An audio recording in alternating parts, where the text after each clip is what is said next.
Welcome back, guys, to the Planners Who Profit podcast. I'm beyond excited to have you guys here. We're going to be talking about one of my favorite topics, all right? Now, before we get there, for those of you who are new to the channel, new to this podcast, I want to say welcome. This is going to be your home for courtesy content, courtesy free content to help you move your business forward. And it's designed for experienced event planners like you, event planners with years of experience, with a track record of producing amazing events, right? Who are ready to say, you know what? I'm taking my business seriously, right? I'm focused on the business side of event planning. I want to make money. I want to have a consistently profitable six-figure business. I want to pay myself a salary, all of those things. We're going to be talking about what it takes to get there, right? What it looks like to get there, and things that we have to work on within ourselves and also within our businesses to get there, all right? So I'm really excited about that. My name is Faye Shola. I will be your host. Yay. Welcome. I'm excited to have you guys here. I'm your host of the Planners Who Profit podcast. I'm the creator of the Planners Who Profit suite of programs, including our accelerator program, including the Planners Who Profit Live, which is our annual event every year, all of our programs. I'm the creator of it, and I love helping event planners to win in business and in life, right? And to build a business that serves you, right? Not a business that you're a slave to. Really excited about all of that. I'm also the owner of Statuesque Events. It is an event planning company of over 12 years. And for over a decade, we've produced amazing events of all kinds, weddings, corporate fundraisers, and everything in between, all over, right? Along the East Coast and beyond, Texas, California, so many other places. And we love what we do. We love producing events, myself and my team. All right. So that's a brief overview on me, on the person who's talking to you. And I'm really excited about sharing a lot about what we've learned, a lot that we use to help our clients to win big and to move forward here in this podcast. All right. So stay with me. Today, we are talking about winning as an introvert. So what it looks like to win in business, win as an event planner, as an introvert, right? I think this is really near and dear to me because a lot of people do not believe me when I tell them this, but I am a serious introvert. I am an introvert, right? But sometimes it's important to really understand what an introvert is, right? A lot of people like to use the word introvert as an excuse to avoid doing certain things that we need to do, or even as a crutch or as a negative thing. And it's not. It's just a way that we manage energy, right? So for my fellow introverts out there, here's what it looks like to be an introvert, right? An introvert is just someone who recharges in solo time and who expends most of their energy when they're around people. So here's the thing. The funny thing is I actually like people. I like going out. I like hanging with my friends. I like, spending time with people. However, it can drain me, right? And so what that looks like is not that I don't ever want to spend time with people, but I generally like to make sure that the time I spend with people is purposeful. I do not like to spend time. I'm not the hugest fan of small talk. I'm not, the hugest fan of just talking just to fill air. Like, I'm very comfortable with silence if we don't really kind of have anything to say. So it's just a different way of managing energy, right? And so that's what it looks like for me. But the truth is I love people. And whenever I try to tell people that I'm an introvert, a lot of people don't believe me because they don't see the aftermath of me going home and just passing out for the night, right? And just being alone. So sometimes it's just about understanding your design versus using it as a crutch or even making it a negative thing, because it doesn't have to be. All right. So we're going to get into what that looks like. We're going to look into what it looks like to win as an introvert, some things to keep in mind, and some ways to, I don't want to say overcome it, because there's nothing wrong with being an introvert or an extrovert, right? They're just different ways of managing energy, but just ways to make sure that we don't use it as a crutch and that we don't allow it to be something that pulls us down or becomes an excuse for bad behavior. All right. So we're going to get into it in a bit. Enjoy this quick break and I'll be back with more nuggets.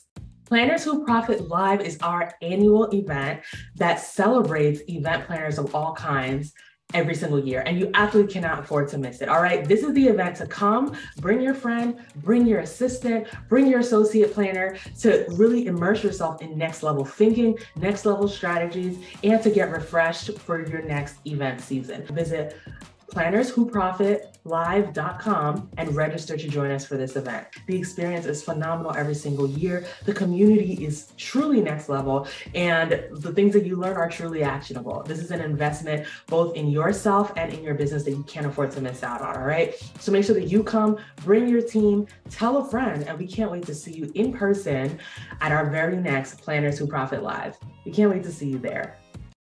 All right, y'all. So mindset is everything. Everything starts in the mind. Literally everything starts in the mind, right? And I think that a lot of times we don't spend enough time working on our mindset as event planners. Many of us are used to just reacting to requests from vendors, reacting to clients, reacting to inquiries, and we just react, and we don't take the time to sit down and process and really set our mindsets up to really like be intentional about what we're going after, be intentional about the things that we need out of life, and be intentional about who we want to be. Right. So in today's podcast, I want to start with some mindset work. This is something that we go a lot deeper into, right? When we are, for those who join our accelerator program, because mindset is really the foundation, right? Strategy without fixing your mindset is still going to keep you stuck. Right. So we're going to get into mindset, especially for those of you who are like, well, I'm an introvert. So I just can't, I don't like, we're going to address that. Right. And address some mindset things before I go into strategies and things that you can do to help you to really, really win, as a business owner. Right. So number one, mindset thing to keep in mind. Number one, my business success is not an option. My business success is not an option. Like it's not if my business succeeds, I need my business to succeed. I want it to succeed. It's important to me. It's something that I created, that I birthed, right? It's important to me, right? It's not an option.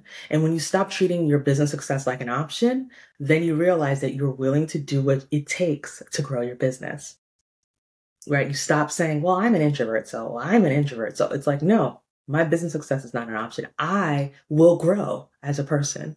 I will learn how to build processes and systems and ways of working that work around me and what I like and what works for me, and attract people who want what I deliver in the way that I deliver it, right? Like, because my business success is not an option, I'm going to do what it takes.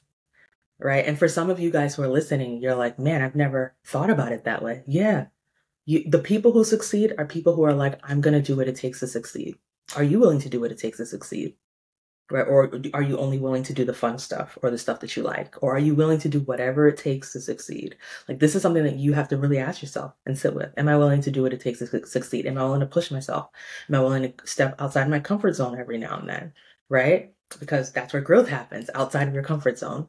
So at a certain point, like, we have to be willing to do that. And we have to really like decide for ourselves, this is what you want. Is it what you want? Is it, and it doesn't have to cost you everything. It doesn't have to cost you your whole life. It shouldn't cost you your family and your friends and all that to make your business successful, right? We're all about having a balanced life, right? So it shouldn't cost you everything. But are you willing to do what it takes? It's going to cost you something, right? And in most cases, it's going to cost your comfort. So are you willing to step outside your comfort zone to do what you want to do? For me, as weird as this may sound for those of you guys who are especially watching the video version of this podcast, I am very happy sitting in a bathrobe all day or in my onesie with no makeup and just with my potato chips and just working and hiding behind my screen, right? But that's not how I'm able to reach event planners like you. That's not even how I'm able to reach my clients, right? The clients who I want to produce fabulous events for. So even when I don't feel like it, I get up, put on some powder and whatever else I'm putting on my face, and I get in front of a camera. I meet a client in person. I'm willing to do what it takes. Are you willing to do what it takes to move your business forward? Right? At a certain point, you have to decide that you're willing to do that. All right. Now, Number two, right? We're adjusting our mindsets, right? Number two, I use my design as a guide, not as a crutch. So, okay, maybe you've taken a personality quiz at some point and you've learned your strengths and your weaknesses.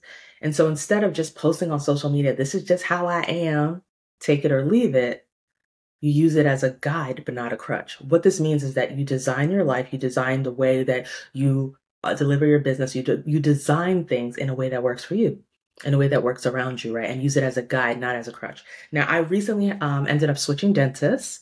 My new dentist is amazing. Like, my new dentist is really amazing, very skilled, really good at what he does. And my new dentist is also is also deaf, right? Is also mute. He does not speak. And I love observing the way that the whole, office is designed around him. First of all, like I said, I think this is probably like my fifth time saying he's excellent. Like, he's really good at what he does. And I'm really excited about finding this new dentist, but he does not speak, right? So he's designed a life that works around him, right? And the crazier part is that it doesn't require like always having like someone to translate everything for him. He uses the things that he has. He uses the computer that's available, makes the font really big, types out what he needs to say to me, types out his recommendations, asks me questions and asks me questions. My favorite part is that most of the times when he's asking me questions, he asks me questions that require a yes or no answer. So it's easy for me to just nod or shake my head, right? So he's built a life, like he's designed his practice around his design. And so instead of taking it as a negative and being like, oh, I'm probably not going to be able to be a dentist, I can't speak and people aren't going to be able to hear me behind my mask and whatever. He's like, no, I'm going to be a dentist and I'm going to be a really good one. And he's working around his design. So for you, are you willing to work around your design as an event planner, right? And we're going to get into a few things that you should be able of how to do that in just a bit. But are you willing to work around your design as an introvert? Right? Who is an event planner, which means that you have to deal with people, which means that you are organizing events that are full of people. Are you willing to design your life around your design instead of just treating it as this negative thing that you just can't do anything about? Right? So again, I use my design as a guide, not as a crutch. A lot of us who are listening need to stop using your introvertedness as a crutch because it's actually, to be honest, it's a superpower. It's an amazing thing. I wouldn't change anything about being an introvert, right? And being an introvert doesn't mean being antisocial, doesn't mean any of that. It's just about the way I manage energy, and that's okay, right? And so that's number 2. Now, the third thing is that I choose purpose over just what I like. At a certain point, if you're going after greatness, if you want to be a great event planner, if you want to be great in anything, at a certain point, you got to start doing things based off of purpose, not just because you like it. Right? Because building a business is not always going to be a walk in the park. Sometimes you're going to have to do things that you don't love, right? And that's okay, right? So, but it's because you see the purpose behind it. So I'm going to choose purpose over just what I like. Like I said, I love sitting in bathrobes all day with no makeup and just eating potato chips. Well, maybe not every day, but eating potato chips many times, right? And so, but I choose to get up, make myself somewhat presentable so I can get on video and produce a podcast that's easy for you to watch and that you love to see, right? Because I see the purpose behind it. Because to be honest, nobody wants to see me in a bathrobe, right? And with my hair all over the place. So I need to be disciplined. What we really need is discipline. A lot of times we use our design, and this goes back to using your design as a crutch. We use it as an excuse to avoid discipline. You have to be disciplined to get up and do the things that you need to do to move your business forward, to move your life forward. So you have to choose purpose over what you like. So the 3 mindset shifts that we talked about, again, number 1, my business success is not an option. So I'm willing to do what I need to do to move it forward, right? I'm willing to do what it takes. And actually, I think you should repeat after me. Number 1, my business success is not an option. All right. I am willing to do what it takes. All right. You guys sound great. The second one, I use my design as a guide, not a crutch. Your turn. All right. And the last one, I choose purpose over what I like. I can be disciplined. All right, excellent. So we've gotten through the mindset work. I hope that you're feeling different. I hope you wrote these down. This might not be a bad idea to write these on a sticky note, put it behind your door every day so you see it and you inspire yourself to go after the things you need to do each day. All right. So right after the break, I'm going to be getting into some tools and things, some, practical practices that you should be putting in place each day to help you to succeed and win as an introverted event planner. If you're an event planner who does amazing work, I'm talking your family, your friends, and your clients tell you that you do an amazing job, and you bring everything across the finish line and plan the most beautiful events, but now you're ready to actually make real money in your business and pay yourself monthly, it's time for you to apply to join the Planners Who Profit Accelerator Program. This 6-month accelerator program gives you the tools that you need to hit your first $70,000 to $100,000 a year, even if you are still working a full-time job. Our goal is to help you to build a profitable business so that you can leave your day job on your terms. To learn more about working with us in the Planners Who Profit Accelerator, make sure you visit plannerswhoprofit.com and apply. By the way, if you've already exceeded 100,000 in sales, please go ahead and apply, and we'll let you know all the information about joining the Planners Who Profit Mastermind, designed to take you to even higher heights. We look forward to seeing you on the inside, because life is so much better in the PWP squad. Welcome back, guys. Okay, I'm excited that you're here. We are now going to be going into some tools. Welcome back, guys. I'm so excited that you're here. So right now we're getting into the meat. We're going into 4 disciplines and practices that you want to put in place, right, to help you to win as an event planner, to help you to win big, help you to, just to be able to manage and to literally design your event planning practice around your introvertedness, right? So this isn't necessarily an exhaustive list, but these are 4 things that if you put them into place, you are going to see a difference for real. Okay. So let's go down the list. Number 1, scheduled meetings with an agenda, right? At a certain point, you want to normalize in your business scheduling meetings with your clients and coming to those meetings with an agenda, right? I can't stress this enough. If you are introverted, if you are managing your energy, you should already know in advance, okay, today I've got 3 meetings. Okay, I've got 3 meetings from this time to this time. Like, so you can prepare yourself and come with your energy to those meetings. Number 2, knowing what you need to get out of those meetings. So you're not just talking in circles, right? That is where sometimes frustration can come into play, right? Again, with us as introverts, because we manage our energy a certain way, when you're having meetings, when you're in meetings that are not purposeful, it's very easy to get agitated, irritated, to get frustrated, right? So the way you bring purpose to a meeting is by you deciding what the meeting's about. Remember, you're the leader. As an event planner, you're a leader. Even if you're a coordinator, you are the leader. You are guiding the client down a path.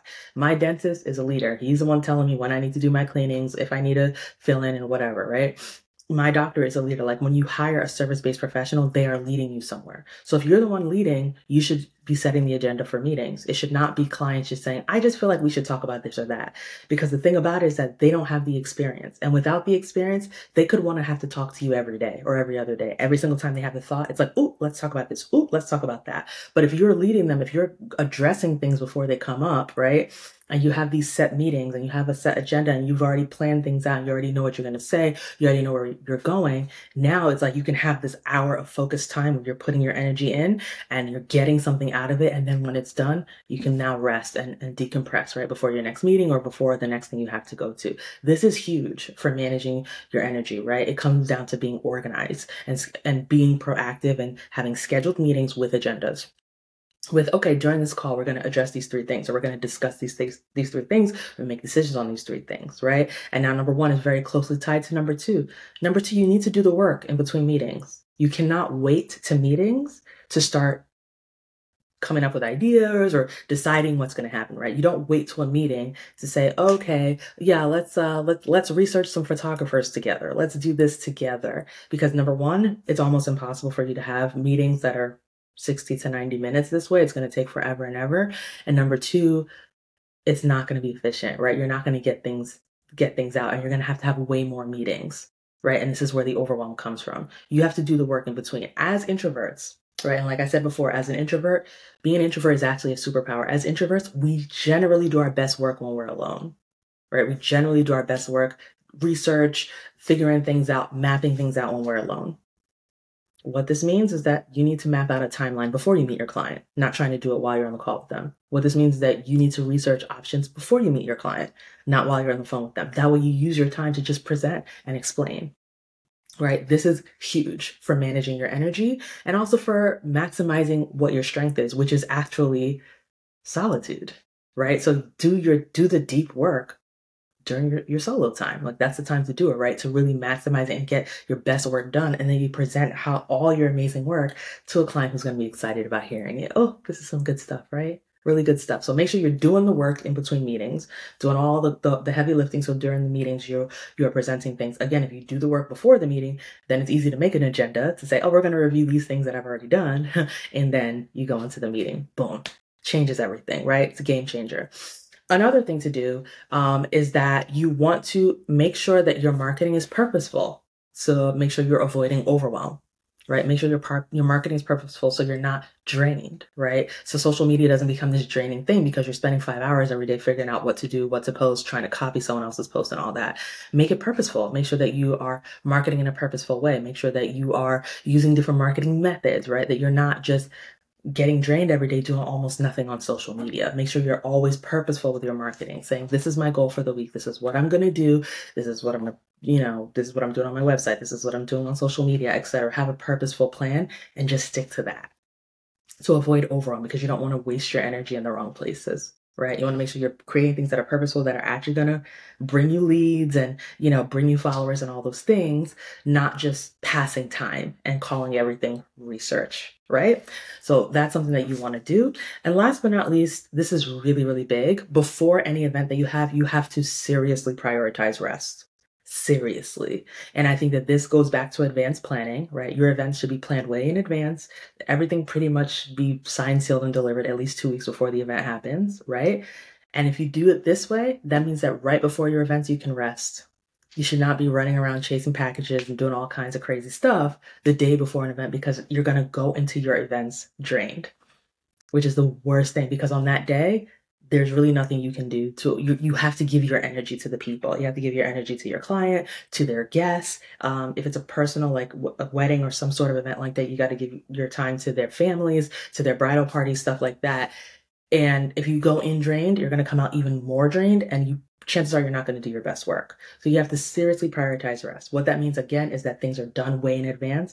It means that you do not do anything too crazy the day before. Maybe a rehearsal or a pre-event meeting, that's normal. But outside of that, you should not have like a crazy amount of things going on. It means that you're leveraging your team, you're splitting tasks, so your team is doing some things, you're doing some things, so you're not overwhelmed. So that when you step in, you're bringing that leadership and that breath of fresh air and that calm versus stress and chaos, right, into the event, which it does two things. Number one, bringing that calm helps people to see that you're in charge, right? The example I always like to use is, let's say we're going to war, right? U.S. is going to war with someone, and your president, whoever your favorite president is, comes out and looks disheveled, is all stressed out, and it's like bossing people around and still taking calls, and they're coming out to deliver the State of the Union to let us know what we're about to do in this war, but they look stressed, like they look like they're still figuring things out, right? Naturally, most of us would be like, oh my goodness, we're screwed.